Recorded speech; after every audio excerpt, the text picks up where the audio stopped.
और अदिति दोनों सौतेली बहनें थी। सुकन्या की माँ आशा का उसके बचपन में ही देहांत हो गया था। उसके पिता मनोहर ने दूसरी शादी की और सुकन्या की सौतेली माँ सरिता के घर में आ गई। सरिता ने आते ही पूरे घर को अपने कब्जे में कर लिया। वो हमेशा सुकन्या से पहले अपनी सगी बेटी अदिति पर ध्यान देती थी। मम्मी ये देखो मेरा नया सूट, शाम के फंक्शन में ये कैसा लगेगा? ये तो बहुत सुंदर लग रहा है, रानी लगेगी बिल्कुल मेरी बेटी। मम्मी वो सुकन्या को क्या दोगी पहनने के लिए? वो भी तो हमारे साथ शादी में जा रही है, पहन लेगी कुछ भी जो उसका मन होगा। मेरे पास इतने पैसे नहीं है कि मैं उसके लिए भी नया सूट खरीदूं। वैसे भी तुम्हारे पापा का अब इतना काम नहीं बचा। मेरे लिए तुम्हें नया सूट लेकर देना जरूरी था। बहुत लोग आएंगे वहाँ, क्या पता कोई तुम्हें अमीर घर का लड़का पसंद कर ले।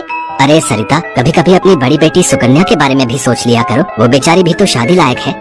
बस आ गए अपनी लाडली बेटी के बारे में चिंता करने। पता नहीं कौन से मनहूस दिन मेरी तुम्हारे साथ शादी हुई थी। जब से आई हूँ एक ही नाम तुम्हारे मुंह पर चढ़ा हुआ है। देखती हूँ सुकन्या सुकन्या। अरे तुम्हारी दूसरी बेटी अदिति भी कुंवारी है, वो भी तुम्हारी ही बेटी है। उसके बारे में भी कुछ सोचा करो। मैं हूँ जो पैसे जोड़ जोड़ कर अपनी बेटी को सूट दिलवाए है। अब शाम को चलने की तैयारी कर लो, बहुत बड़े बड़े लोग उस शादी में आएंगे। ये तो मेरी सहेली पुष्पा की बड़ी मेहरबानी है जो उसने हमें एक कार्ड दे दिया, वरना हम गरीबों को इस शहर में और इतनी बड़ी शादी में कौन पूछेगा। मनोहर को पता था कि सरिता का स्वभाव बहुत ही खड़ूस है, इसलिए वो चुपचाप अपने कमरे में चला जाता है। शाम को सब लोग शादी के लिए तैयार होते हैं। अदिति बहुत ही सुंदर सूट पहनकर तैयार होती है। सुकन्या के पास तो कपड़े ही नहीं थे। अचानक मनोहर सुकन्या के पास आता है। सुकन्या बेटी ये ले, ये तेरी माँ की साड़ी है, तू ये पहन कर तैयार हो जा। देख कितनी सुंदर साड़ी है, मेरे संदूक में रखी थी, मैं वही ढूंढ रहा था और आज मुझे मिल गई।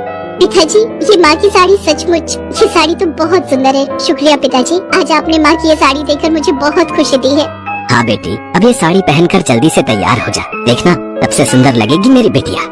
सुकन्या अपनी माँ की साड़ी पहनकर तैयार हो जाती है। सब लोग शादी में पहुँचते हैं। सरिता जानबूझकर अदिति को ही आगे कर रही थी ताकि वहाँ लोग अदिति को ही देखें। तभी एक बहुत ही बड़े परिवार के लड़के आशीष की नजर सुकन्या पर पड़ती है। सुकन्या बिल्कुल अकेली खड़ी थी। वो लड़का उसके पास आया और उससे बात करने लगा। हेलो, मेरा नाम आशीष है और आपका? जी मेरा नाम सुकन्या है।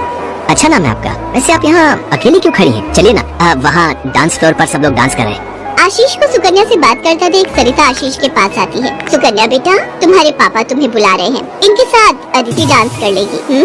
अब हाँ, क्यों नहीं, प्लीज। मनोहर ने तो सुकन्या को बुलाया ही नहीं था। ये सब तो सरिता की चाल थी। थोड़ी देर बाद सुकन्या फिर से खड़ी थी। अदिति आशीष के साथ डांस करने लगती है। आशीष अभी भी सुकन्या की तरफ ही देख रहा था। शायद उसे सुकन्या पसंद आने लगी थी। आशीष पूरी शादी में सुकन्या से बात करने की कोशिश करता रहा, पर बार बार सरिता अदिति को बीच में लाने लगी। पर आशीष के मन में तो कुछ और ही चल रहा था। एक दिन जब सुकन्या घर के काम कर रही थी तो अचानक मनोहर के साथ आशीष और उसके माता पिता आ जाते हैं। सरिता, जाकर जल्दी से चाय नाश्ते का इंतजाम करो। घनश्याम जी अपने बेटे आशीष का रिश्ता हमारी सुकन्या के लिए लेकर आए हैं। क्या? सुकन्या के लिए आशीष का रिश्ता? ये कैसे हो सकता है? मनोहर की बात सुनकर सरिता चौंक जाती है। सुकन्या तो घर की झाड़ पोछ में मैले कुचैले कपड़ों में मानो ऐसी लग रही थी जैसे कीचड़ में कमल। वहीं अदिति सोफे पर आराम से बैठी थी। सब कुछ आशीष और उसके माता पिता के सामने था। सुकन्या बेटिया, जाओ जल्दी से तैयार हो जाओ। अदिति, जाओ अपनी दीदी को तैयार कर दो।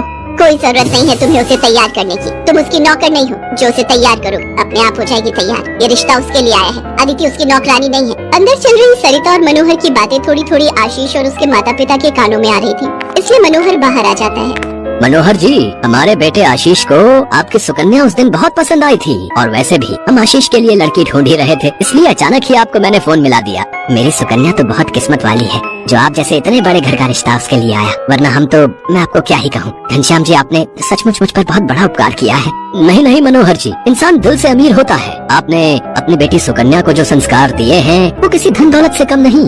तभी सुकन्या चाय नाश्ता लेकर आ जाती है। सुकन्या का रिश्ता पक्का हो जाता है। भाई साहब, हमें आपकी सुकन्या बहुत पसंद है। हम तो जल्द से जल्द शादी करके सुकन्या को अपने घर की बहू बनाकर ले जाना चाहते हैं। बस आप शादी की तैयारियां कीजिए। आशीष के माता पिता के मुंह से ये बातें सुनकर मनोहर की खुशी का ठिकाना नहीं था। सुकन्या आज एक बहुत बड़े घर की बहू बनने जा रही थी। आशीष के माता पिता रिश्ता पक्का करके चले जाते हैं। कुछ दिनों बाद सुकन्या की शादी की तारीख निकल आती है। सरिता, मैं देख रहा हूँ जब से सुकन्या की शादी पक्की हुई है तुमने सुकन्या से बात तक करना छोड़ दिया है। ये ठीक नहीं। तुम अपनी बेटी की शादी करो, मैं इस शादी में कोई हाथ नहीं लगाऊंगी। ये रिश्ता मेरी बेटी के लिए था। मैं चाहती थी आशीष के साथ अपनी बेटी का रिश्ता करना, पर तुम्हारी उस सुकन्या ने सब काम खराब कर दिया। ये तुम गलत कह रही हो सरिता। सुकन्या के लिए आशीष के माता पिता खुद से रिश्ता लेकर आए हैं। तुम्हें तो खुश होना चाहिए। तुम क्यों सौतेलापन सुकन्या के साथ रख रही हो? तुम्हें तो उसकी सगी माँ बनकर उसे विदा करना चाहिए। मैं इसलिए तुम्हें उसकी माँ बनाकर लाया था, वरना क्या? क्या कहो तो मैं अभी ये घर छोड़कर चली जाती हूँ। बोलो। मनोहर की बात